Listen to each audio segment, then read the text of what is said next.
Welcome to Net Zero Talent Talks, the podcast where we explore how to build the teams driving the clean energy transition. I'm your host, Lindsay Warren, founder of Net Zero Evolution and a lifelong recruiter obsessed with solving the talent puzzle in clean tech.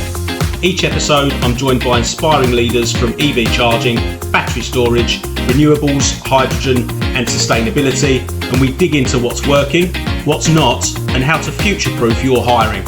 If you care about people, planet and performance, you're in the right place.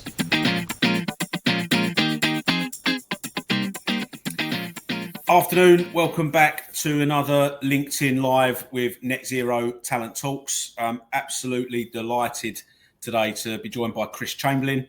Chris is co-founder and a senior leader at Donor Analytics, who are one of the world's leading site selection services businesses. I'll hand over to Chris just to explain that a bit more eloquently than I just did. No, that's great. I mean, thanks for the compliment, Lindsay. We are trying to expand. Well, if not globally, certainly we're in more countries than the UK. And I think primarily, we've worked with EV infrastructure deployment, charging infrastructure deployment, but there are we know a lot about pretty much any location that we work in within a certain geography. Awesome. And in terms then of the problem that the Donor software solves, just run us through what that is and who your ideal customer profile would be. Yeah, so mostly we're working with well-funded CPOs, charge point operators, but we're also working with three of the largest utilities here in the UK, and also several of the oil and gas companies and one of the automotive OEMs.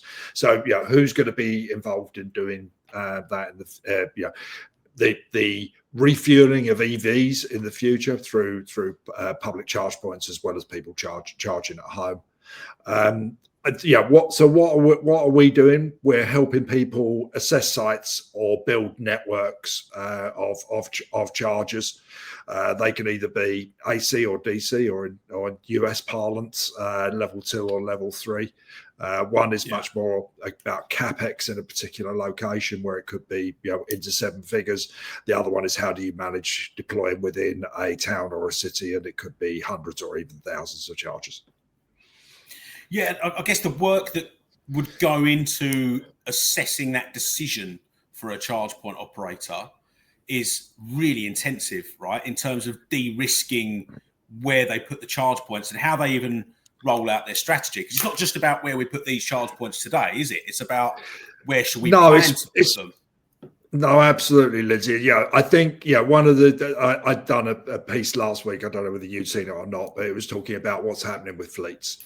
Whilst HGV or the larger trucks and lorries are very slow to adopt at the moment, and we can talk about that in a bit more detail, but certainly we think a lot of the growth is going to be with light commercial vehicles over the next 3 to 5 years.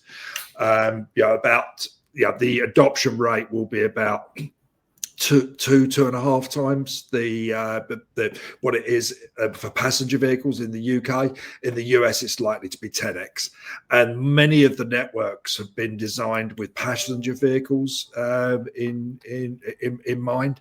A lot of those vehicles have been Teslas, and the demographics of people driving Teslas. There's a lot of middle-aged men driving Teslas, and women as well. But it's just the way that it is. But as the residual market or the second-hand market comes online, those demographics are going to shift.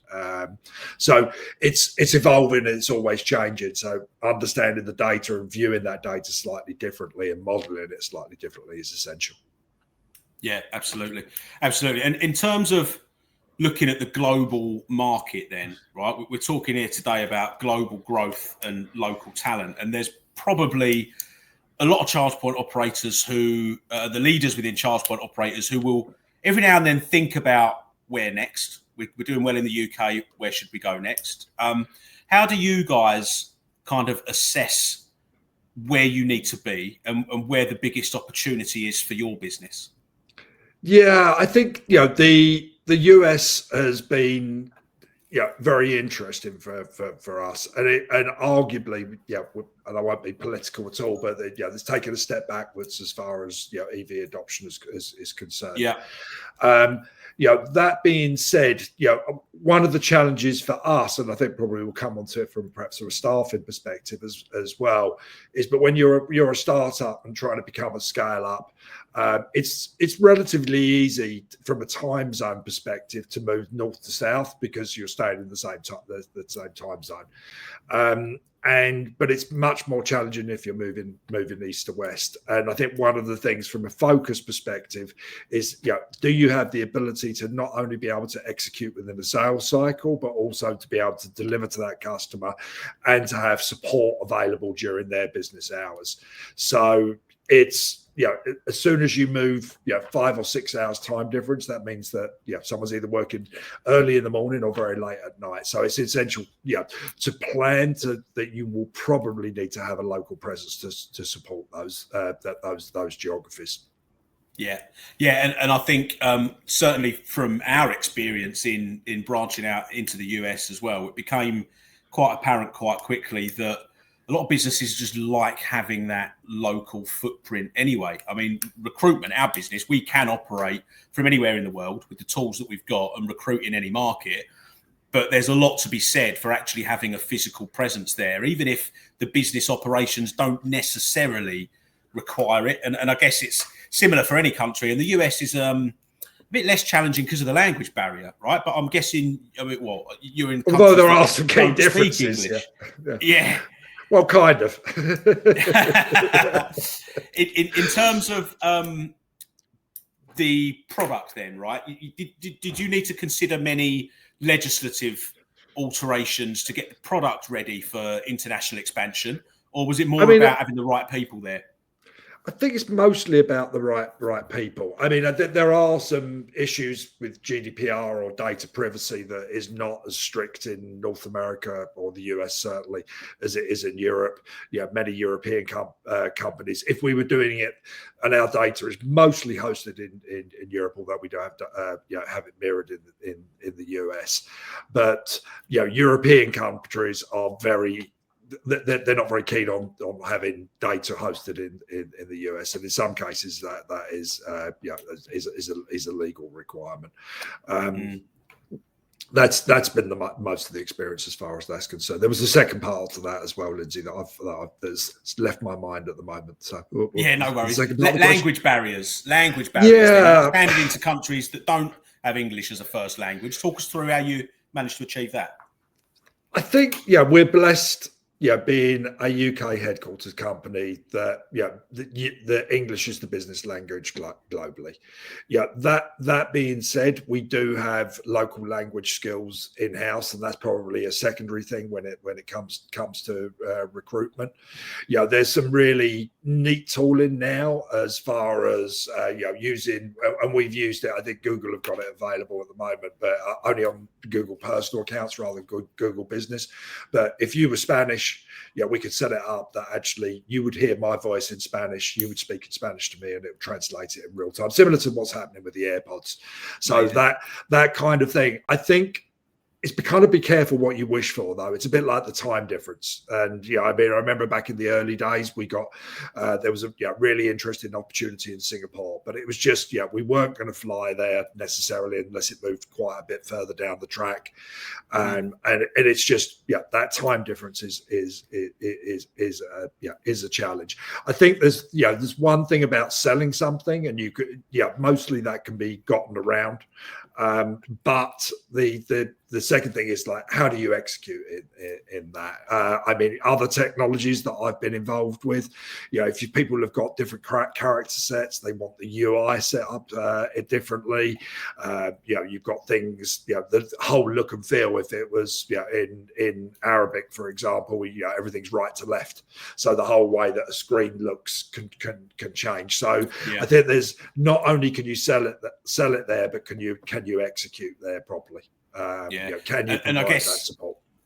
That then is where the local talent becomes a little bit more important, I guess, in terms of you've got the client in now, they're interested in your product or service, you can negotiate and talk about the USPs and the offering to them. But then when the contract's signed, you need to make sure you can deliver. So what kind of challenges have you had or successes around local talent for that side of things? Yeah, so I think you can do a lot of it online, and and maybe that's a trap that we all perhaps fell into with the pandemic. And don't get me wrong, it's a very powerful way of communicating. But I think there is no substitute for sitting with people face to face, and as you know, or anyone that's been involved in business meetings, often you can be in a meeting for hour and a half, and you actually learn more about the customer and what they want and need. In the 2-minute walk to the elevator, because that's when there's someone who's prepared to be a little perhaps more indiscreet with you, and you're actually having a real conversation.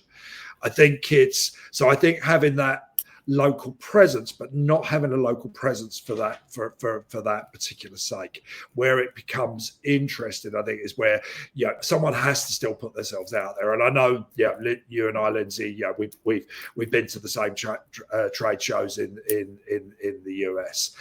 I think there's also you want to be fully committed to it, and you arguably have to be fully committed to it. You can't just turn up 2-3 times a year and hope that it works for you. I mean, for example, last year, before we had staff in the US, I think I was there 8 or 9 times in 2024. That's exhausting, especially when you work for a startup and no one's flying you business class, right? So that's part of the fun of it. This year I've been a lot less, and it is disruptive. You're there for a week, and often you end up working both time zones. So I think just being in country is not enough. You have to have someone that is prepared to be the brand ambassador, and arguably that often just comes from founders, where you're prepared to, you've got that founder credibility of actually being locally in market. So we've done a blend of mix of the two. But I think, for example, would we or could we be successful in Asia or the Middle East without a local presence? Probably not. Even though we could get the technology to work and be valuable there, you probably need it, because culturally there is a difference in how that market works. Yeah, understood. And I think there's a lot to be said in terms of being a startup as well, in terms of bringing a lot more to the business than just the role that someone's hired for, whether it's in the global team positioned in the UK or wherever that might be, or locally. I mean, how do you overcome the challenge of making sure you're hiring someone who's appropriate for a startup business? I think that's a challenging one, Lindsay. and I think there are if you're recruiting or acquiring any a product or service, you probably want to understand 3 things. The first of which is the capability. So can someone do the main part of the job that you're asking them to do?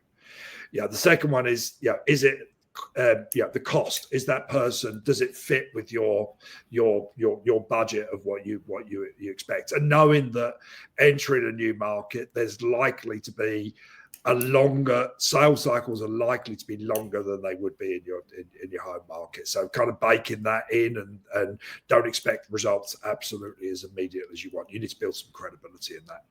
I think the third and probably most important thing is the culture. And it's having someone that is prepared to go that extra mile, is prepared to be inquisitive, and has some level of ownership. And there are levers that you can pull, like stock options and things like that.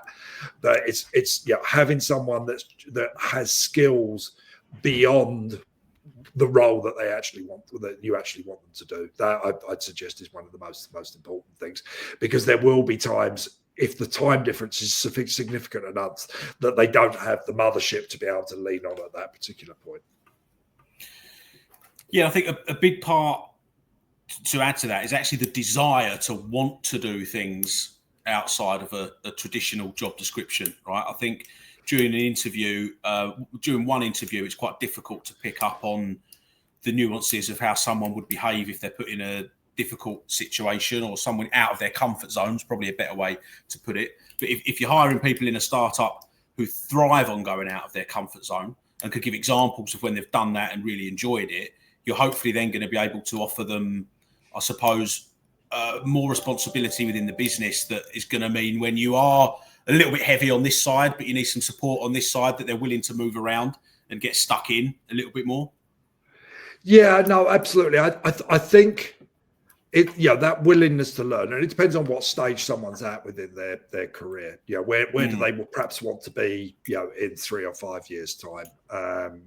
I've hired people in the past, or interview, I've asked them the questions, said, "What do you want to do?" I want your job. And it's like, okay, great, you can have my job if you want. But I think, so you want an appropriate level of that. I mean, I think, when we have our next round of funding, we'll probably look at psychometric testing. It's something that I've done previously, or I've been asked to do when I've applied for roles, and I found it. You spend 20, 30 minutes answering a few questions, and it's unerringly accurate. It was like, this sounds like this person's known me for 10 years. And so I think that some of those kind of soft skills and that willingness and that desire to actually get stuff done is I think is key. I think with most roles where you're in a company that's selling someone, you have to be able to effectively communicate internally, but also you may have a customer facing role, and that could either be pre-sales or post-sales, and you're going to have to interact with the customers as well. So you have to have some of those kind of, I think having those soft skills are quite important as well.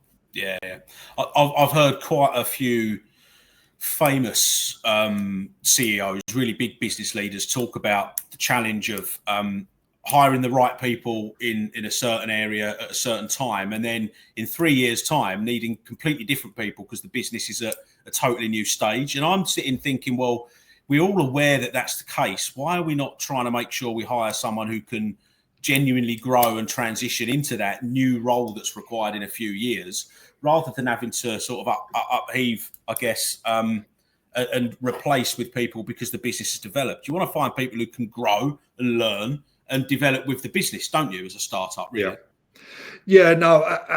Absolutely. I think a couple of things there to perhaps pick up on is the roles that the founders or that founding team, and not people that have been there since the very, very beginning. They may not be the person, just because someone's the most senior and has got the most experience doesn't mean that they're going to be a good people manager. And as the team grows, then you do need people management. And I think we've been a fairly flat organization, with not a huge amount of hierarchy. So when do you apply an appropriate amount of hierarchy in there? There was a guy that I worked for 25 years ago, a guy called Andy Peters, and he'd worked at Schlumberger we were a startup. I think I was employee 10 or 12, something like that. And, one of the things that Andy always used to say was, I don't want to hire, bright people and then just kind of make them have, I want to give them ownership of what they're doing and delegate to them, effective delegation. Because if you don't do that, those people become frustrated. So there's a job today, but there's also a career path, and defining what the shape of the organization looks like in a year or 2 years is a challenge as well. And we primarily work in EV, and it's not been a linear path to the moon for the last year or so. There are some challenges in the industry. So whatever growth plans you may have had, that can change shape over time, or you'd be dragged into another market, or approaching another market.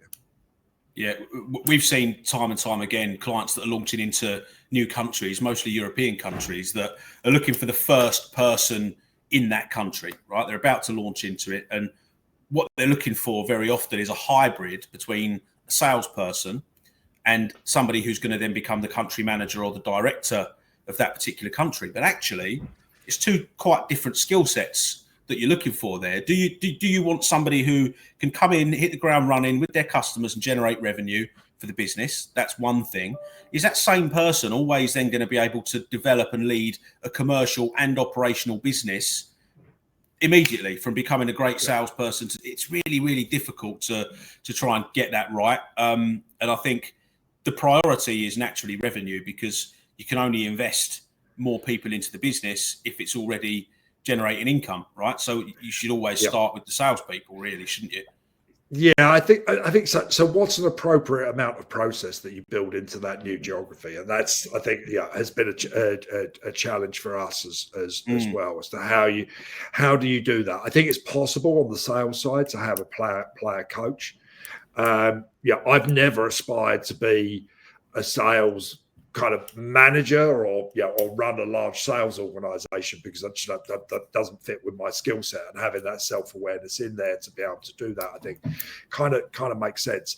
But I think you can, I aim to lead rather than manage, sometimes successfully and other times not, obviously. But but as you're employing someone, you also don't want them to fall back into their comfort zone and go, I built you the process for having an organization of, let's leave it as sales, a sales team of 15 people in this country. And you go, okay, but where's the next 2 quarters revenue?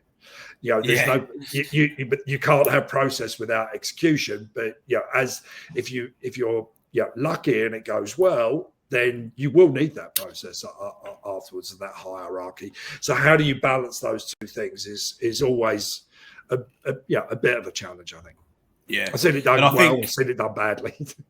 I think one of a book that I read that really resonated with me was Stephen Covey, The 7 Habits of Highly Effective People, and one of the things he talks about is to begin with the end in mind, right? So it's great that you've got this initial need for business development, but actually let's picture what the business is going to look like in 5 years and start pre-planning a talent pool that is going to make sure we've got the right operational, technical, software, hardware, whatever else it is around that, instead of just hiring a salesperson, hoping we get some revenue and then working out how we grow afterwards. And the question off the back of that really to you, Chris, is like, how long would it take and how much strategy in terms of beginning with the end in mind is required, do you think? And how much of it is just do it, just launch, see what happens? Because there's an element for both, right? Yeah, I think I think there is an element of both, and you should have a plan, because if you don't have a plan, then you're probably gonna. There's a lot of kind of shooting in the dark, and that's not a good thing. So getting that balance of what does this sales organization, or what does this organization look in this geography or territory look like in a year or 2 years? And you're going to have to make some assumptions, but you're also going to have to fine tune it over time.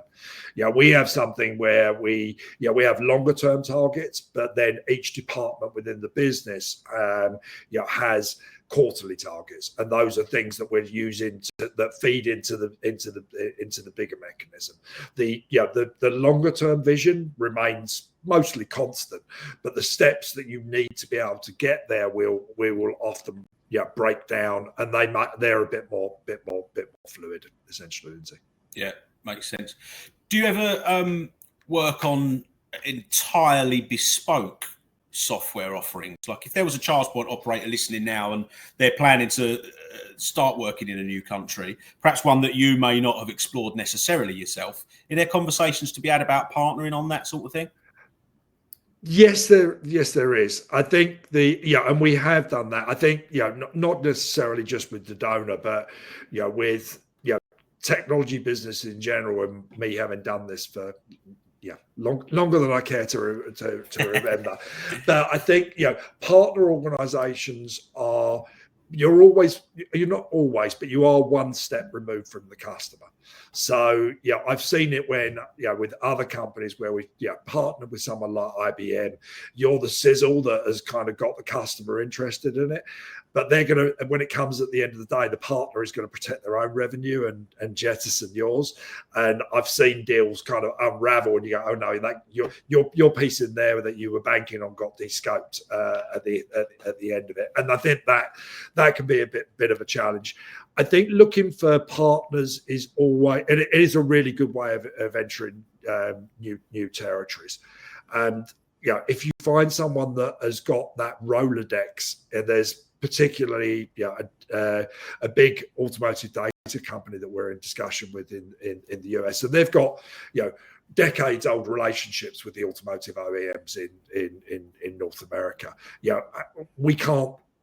You can't get that experience by doing that. Who can these people open the door at an appropriate level? So I think thinking about how you can use a partner to leverage your success, and you create a truly symbiotic relationship with them where there's some kind of shared success model, and then then you need to look at technology and go, look, there's good adjacency. There is always going to be a little bit of overlap. But you want to make sure that overlap is minimal. Are you selling to the same people? Do you have the same target market? There's a number of, we could talk about that one for a long while, but partners can be good, but in my experience, you need to make sure that it's absolutely commercially focused. Yeah, absolutely. I think government policy and investment throughout our sector, specifically in EV charging, is a big driver to which locations and geographies you're likely to want to expand into. And we can move on quickly from this question if you feel it's giving away too much of your strategy, Chris. But can you talk about countries that you think are really going to be motoring for EV charging at any point soon, or have I crossed the line a bit there? No. I mean, I think it's, I think there's the Chinese OEMs have got some great cars. Or the Asian OEMs, great cars. They've been built for the EV up. I mean, there's a number of our customers and prospects in the US that, because of the tariffs that have been imposed on Chinese imports, are looking south of the border into Mexico. I mean, the GDP per capita is lower, but we're talking about 60% of the population of the US there. We're involved with, not giving too much away, but we're involved in a couple of projects that are fairly large people that are interested in entering the EV market. And you only have to look where someone like BYD are selling vehicles. They're targeting Africa, the Middle East, Latin America. Those are those are the areas that they're going after. And unsurprisingly, if there's lots of EVs, we're interested in providing or helping people to provide the charging infrastructure for those. So it's not giving a huge amount away. We really architected the product to be able to enter those geographies much more quickly about a year and a half ago. So, okay, so you getting ahead of the game and ahead of the curve is massively important. But then I guess that's great, but you're going to have local competition to deal with, and actually that's where the local talent piece can come back in, because if there are 4 or 5 players already in that market that you're working in, and you can look to acquire somebody from each of those businesses to form a team that's going to drive your business forward in that location, you can kind of get the best of all worlds to an extent, can't you? Yeah, I think that's an interesting one as well. So, if there are those local people, then you can hire them and go showing my age again, but going back to the kind of Rolodex. How many are there? Do they have 20 or 30 people in your target accounts in that territory that they could pick the phone up to, today? Well, that makes your life a lot easier, and makes a lot less friction in your market entry. I think because what we're doing is often so new and it's still fluid, and I know that you've been doing quite a lot of work with the battery and renewables, which are I think arguably part of the same puzzle. But do you want to hire someone from that kind of adjacent market where they know them? I think understanding who you're, if someone said to me, if you were entering this market, which 5 or 10 customers would you like in 12 months' time? And then you perhaps approach it, which going back to your kind of Stephen Covey thing, who I love also, by the way, but you're beginning with the end in mind. This is where I want to get to. I want a poster child in that geography. I would like a percentage of these target accounts. How do I acquire those accounts? And I think that's key to creating that success. Yeah.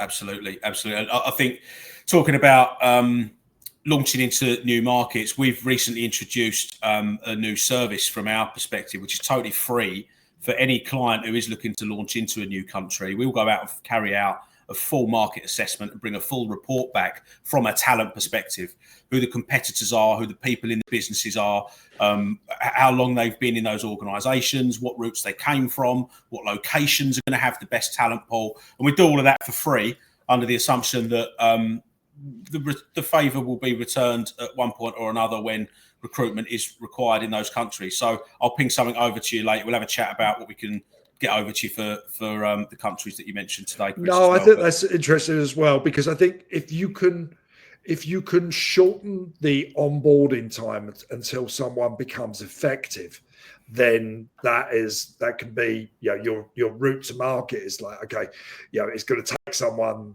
3 or 6 months to learn the industry, and if they can hit the ground running and pick the phone up to people, then then that, I think that's a really, really interesting, and where you should perhaps look for that talent. Yeah, just to close it out then, we're running out of time, but the success models we've seen is one experienced industry expert for every non-experienced great person if you're scaling in a new country. 50% experience, 50% not so much, and that finds the great balance then of driving a business forward. But look, Chris, we're out of time. Really appreciate you coming on. Thank you, Lindsay. Closing words from yourself. No, look forward to getting your new country on boarding, and I think it would be with the research that we do, I think that would be a really we're looking at new markets constantly, but certainly emerging markets, and which tends to be where you can make the biggest difference. But if you're looking at it from a talent pool perspective, I think if you've got the idea and there's an opportunity, you still need the talent to be able to execute on it. And I think that's bringing those two things together, and that's how we've always seen working with you, Lindsay, is a true partnership. So appreciate it, Chris. Been an absolute pleasure. Thanks everybody for joining us. We will be back in touch soon with episode 4 towards the end of November, early December. Great to see you, Chris. Thanks, mate. Thanks very much, Lindsay. Thanks. Cheers. Bye-bye. Bye. Thanks for tuning in to Net Zero Talent Talks. If you've enjoyed the conversation, make sure you follow the show and share it with someone who cares about building better teams in the green economy. I'm Lindsay Warren, and I'll see you next time for more insight, honesty, and practical advice to help you hire for a net zero future.